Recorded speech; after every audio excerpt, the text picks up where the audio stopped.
안녕하세요, 주가박입니다. 오늘은 실적 시즌 막바지이라서 코로나19로 수혜를 본 기업들의 실적이 가시화되면서 그 관련 종목들이 강세를 보였는데요. 시장 수급을 보시면 오늘 거래소에서 외국인과 기관이 쌍끌이 매도하는 모습을 보였고요. 그 다음에 코스닥에서도 보시면 외국인과 기관이 쌍끌이 매도하는 모습을 보였습니다. 이에 반해서 개인들은 여전히 매수세로 그 하락세가 어느 정도 방어되는 모습을 보였는데요. 오늘 개인들의 매수 금액을 보시면 7,848억을 매수를 했습니다. 어마어마한 금액을 매수를 했고요. 그리고 오늘이 옵션 만기일을 감안하면 향후 2, 3일은 매매 조심하시기 바랍니다. 그리고 다음 주는 차트를 보시면 지금 여기가 1950포인트인데요. 다음 주에 이 1950포인트를 넘어서지 못하면 심리적으로 하락 압력이 조금 강해지는 주라고 보시면 되니까요. 고퍼스를 갖고 계신 분들은 조금 힘을 내셔도 되지 않을까 생각합니다. 자, 그리고 오늘 강했던 종목들을 한번 보겠는데요. 자, 오늘은 코로나19로 인한 호실적주들이 있고요. 비대면 소비 확대 수혜주, 결제 관련주들이 있고요. 그리고 오늘 최장암 치료제 관련주들이 오늘 강한 상승세를 보였습니다. 그리고 그 이외에 또 많은 종목들이 급등하는 모습들을 보였는데요. 오늘은 코로나19로 인한 호실적주 요것들만 좀 알아보도록 하겠습니다. 우선 시젠을 먼저 보시면 시젠은 오늘 상한가를 갔는데요. 재무제표를 한번 보시면 여기 다트에서 보시면 시젠의 분기 보고서가 나와 있는데요. 여기를 한번 클릭해서 들어가 보시면 그 다음에 연결 재무제표 이렇게 보시면 여기서 보시면 지난 1분기에는 274억 정도 했는데요. 올 1분기에는 817억을 했습니다. 거의 2배 반 정도의 매출이 늘었고요. 여기 영업이익도 보시면 전 분기에 58억에서 이번 분기에는 397억을 했습니다.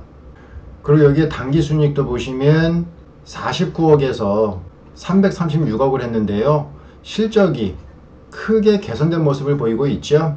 만약에 대부분의 기업들이 좋은 실적을 발표를 한다면 지금의 이런 실적이 상한가까지 보낼 만한 재료는 아닌데요. 지금 전체적으로 기업들의 실적을 하향 조정하고 있는 상황에서 이렇게 큰 실적을 거뒀다는 이 얘기는 분명히 그 의미가 좀 다르다고 보시면 됩니다. 그래서 시젠 내일도 한번 관심 있게 보시고요. 자, WJ 중해제약도 한번 보시면 중해제약 같은 경우는 잠정 실적을 발표를 했는데요. 자, 이것도 한번 클릭해서 들어가 보면요. 매출 같은 경우에는 전년 동기 대비해서 1.42% 감소한 모습을 보였고요. 영업이익 같은 경우도 전년 동기 대비해서 마이너스 95.5% 정도 감소하는 모습을 보였습니다. 근데 이에 반해서 당기순이익 같은 경우에는 46.3% 증가하는 모습을 보였는데요. 아까 시장 같은 경우에는 매출액도 증가했고 영업이익도 증가했고 당기순이익도 다 증가를 했죠. 그러다 보니까 상한가까지 갈 정도의 강한 수급이 들어왔다라고 보시면 될 것 같고요. 그 다음에 JW 중해제약 같은 경우에는 매출액이나 영업이익 같은 경우에는 전년 동기 대비해서 감소하는 모습을 보였지만 일단 뭐 당기순이익이 46.3%면 거의 한 50% 정도 증가한 모습을 보였죠. 그래서 시장에서는 지금 이러한 것도 상당히 긍정적으로 보고 있는 상황이다 라고 생각하시면 됩니다. 자, 여기 차트를 보시면 주변 거래량에 비해서 상당히 돌출된 모습을 보이고 있고요. 그 다음에 여기 봉도 보시면 주변 정고점에 비해서 상당히 강한 상승세를 보였죠. 그래서 JW 중해제약 같은 경우에도 내일까지는 좀 관심 있게 보셔도 좋지 않을까 라는 생각이 듭니다. 자, 그 다음에 랩지노믹스도 보시면 랩지노믹스는 지난 사업보고서 발표 이후에 잠정 실적 발표도 된 게 없습니다. 그런데 여기서 유심있게 보셔야 될 것들은 여기 지금 4월 1일날 공급 계약 체결, 그 다음에 4월 7일, 4월 16일 공급 계약 체결을 했는데요. 자, 이 내용만 한번 잠깐 살펴보면 일단 4월 1일날 공급 계약 체결한 것은 인도고요. 자, 그 다음에 4월 7일날 공급 계약 체결한 곳은 쿠웨이트고요. 그 다음에 4월 16일날 공급 계약 체결한 곳은 또 인도네요. 그래서 여기서 보시면 4월 이후에 인도, 쿠웨이트, 또 인도 등으로 지금 여기 보시면 진단 키트를 공급하기로 한 겁니다.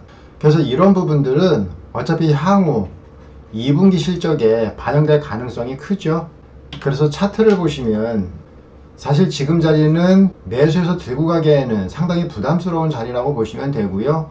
여기 보시면 한 달 이평, 3개월, 6개월, 12개월 이평들이 있죠. 지금 이 이평들이 상당히 좀 많이 이력들이 벌어져 있는 상태입니다. 그래서 향후 조정이 들어온다면 2분기를 노리고 천천히 매수 준비를 하셔도 괜찮을 것 같고요. 지금 자리는 단타나 스윙 자리라는 것만 기억하시면 됩니다. 자, 그래서 랩지노믹스도 내일 한번 더 지켜보시기 바라고요. 자, 그 다음에 수젠텍인데요. 자, 수젠텍도 한번 보시면 수젠텍은 4월 10일서부터요 지금 여기 현재 5월 4일까지 거의 한 달간 계속 공급계약 체결을 했는데요. 이 내용도 한번 살펴보시면 4월 10일날 남미 쪽으로 8억 7,300만원 정도 공급계약 체결을 했고요. 그 다음에 4월 14일 날도 보시면 브라질 쪽으로 4억 9,900만원이니까 거의 한 5억 정도 공급계약 체결을 했습니다. 그리고 4월 20일, 은 명시가 안 되어 있네요. 하지만 금액은 10억이네요. 10억 정도의 신속 진단키트 공급 계약을 했고요. 4월 22일도 보시면 자, 유럽으로 56억 신속 진단키트 공급 계약을 했고요. 그 다음에 5월 4일날 있었던 공급 계약 체결은 정정한 겁니다. 그래서 여기 내용들이 좀 정정된 것 같기는 한데요. 이렇게 수젠텍은 기타 기업에 비해서 공급 계약 체결 건수가 많은 만큼 앞으로도 꾸준히 지켜봐야 할 종목인 것 같고요. 자, 차트도 보시면 지금 현재 이 정고점 밑에 지금 종가가 만들어져 있는 상황이고요. 동 종목도 이렇게 이평선들이 상방을 취하고 있기는 하지만 그 갭이 크기 때문에 언제든지 수급에 의해서 무너질 수 있습니다. 그래서 수젠텍 같은 경우에는 내일 여기에 35,000원이죠. 35,000원. 이 35,000원대 언저리에서는 저항받을 가능성이 큰 만큼 주가가 35,000원 밑에 있으면 수익 실현으로 대응하시고요. 주가가 35,000원 위에 있으면 추가적인 매수로 대응하셔도 괜찮을 것 같습니다. 하지만 수젠텍도 마찬가지 지금 현재 상황에서는 들고 가기에는 상당히 부담스러운 가격이니만큼 동 종목도 단타나 스윙으로만 당분간 대응하시기 바라고요. 자, 그 다음에 자, EDGC는 보시면 지금 현재 EDGC도 사업 보고서 이외에 공시된 게 없고요. 사실 EDGC 같은 경우에는 자체적인 재료보다는 솔젠트 지분을 가지고 있다라는 재료 가지고 지금까지 급등락을 반복을 했습니다. 그래서 EDGC 같은 경우에는 이 솔젠트의 수혜 기대감에 같이 움직였던 종목인데요. 지금은 실적 시즌인 만큼 이제 확실하게 실적을 보여줘야 되는데요. 그 부분에 대해서 잠깐 말씀을 드리면 지금 이 EDGC는 종속회사로 EDGC 헬스케어가 있습니다. 그래서 EDGC는 EDGC 헬스케어의 지분을 48.93% 보유하고 있는데요. 또 이 EDGC 헬스케어는 수젠텍의 지분을 16.3% 보유하고 있습니다.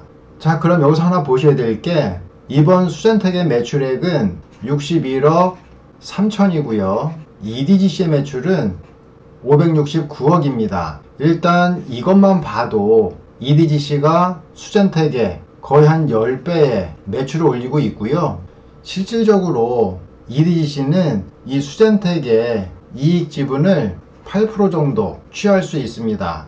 그러면 실질적으로 이 수젠텍이 아무리 큰 수혜를 본다 하더라도 EDGC로 가는 그 지분 수익은 되게 미미하다라고 보시면 될 것 같아요. 그래서 실질적으로 수젠텍에서 발생하는 이익 지분은 EDGC의 순이익에 그렇게 많은 영향을 주지 않을 거다라고 보시면 될 것 같은데요. 그래도 아직 시장은 EDGC가 코로나19 수혜주라고 생각을 하기 때문에 여전히 이렇게 수급이 들어오는 듯 합니다. 그래서 이건 어디까지나 제 생각이지만 만약에 EDGC의 실적이 가시화되어 버리면 실망감에 급락이 나올 수도 있으니까요. 하여튼 EDGC는 매매하실 때 좀 많은 조심이 필요해 보이고요. 그 다음에 오늘 제일약품이 상한가를 갔는데요. 그 내용을 보시면 이 췌장암 치료제가 렘데시비르보다 거의 600배 강력한 항바이러스 효능을 가지고 있다라고 해서 오늘 상한가 가는 모습을 보였는데요. 이것도 어디까지나 의견일 뿐이지 팩트는 아닙니다. 그래서 코로나 바이러스 관련주들 같은 경우에는 아직 팩트가 입증된 건 없고요. 다들 가설 속에서 기대감으로 움직이는 만큼 이 기대감만 꺾이면 폭락이 나올 수 있으니까 항상 매매할 때 조심하시고요.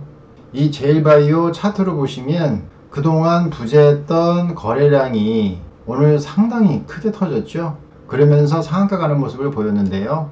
동 종목 역시 단타나 스윙으로 당분간은 대응하는 게 정답이지 않을까라는 생각이 듭니다. 자, 제일약품의 수급을 한번 잠깐 보시면은요. 여기 외국인이 3일 전까지는 순매수를 했었죠. 그러니까 여기 횡보 구간을 외국인이 매집을 했고요. 중요한 건 뭐냐 하면 개인들은 매도를 했다라는 겁니다. 그러다가 개인들이 치고 들어올 때 물량을 떠넘기면서 차익 실현을 하는 건데요. 지금 제가 여기서 말씀드리고 싶은 건 외국인이 매집했기 때문에 동 종목이 상한가를 갔다라고 말씀을 드리는 게 아니고요. 외국인이나 아니면 기관들이 매집을 하고 있을 때 개인들이 매도를 하고 있으면 이건 수급이 좋은 상태입니다. 근데 외국인이나 기관들이 매집을 할 때 개인도 같이 사면 이 종목은 간다기보다는 한번 찍어 누를 가능성이 더 커요. 왜냐하면 같이 매집하고 있는 개인들을 털어내야 되기 때문에 절대로 주가를 바로 띄우지는 않습니다. 근데 제일약품 같은 경우에는 털지 않고 바로 갈 수 있었던 이유 중에 하나가 외국인들이 매집을 할 때 개인들은 매도를 했다라는 것이고요. 굳이 개인들이 다 털고 나가고 있는데 종목을 흔들 필요는 없겠죠. 그래서 여러분들이 간혹 수급을 파악하실 때 외국인이 수급이 좋네, 기관의 수급이 좋네 라고 판단하시기 전에 이 메이저들이 살 때 개인들이 같이 샀나 안 샀나만 확인하시면 되고요. 같이 안 샀으면 조금씩 외국인이나 기관들의 매매 패턴을 따라 하셔도 괜찮습니다. 자, 그래서 오늘 만약에 시간이 나시면 이런 패턴의 수급을 한번 찾아보시고 다음 매매 한번 이용해 보셔도 좋지 않을까라는 생각이 듭니다. 자, 오늘 제가 준비한 건 여기까지이고요. 오늘 영상 도움이 되셨으면 구독과 좋아요 부탁드리겠습니다.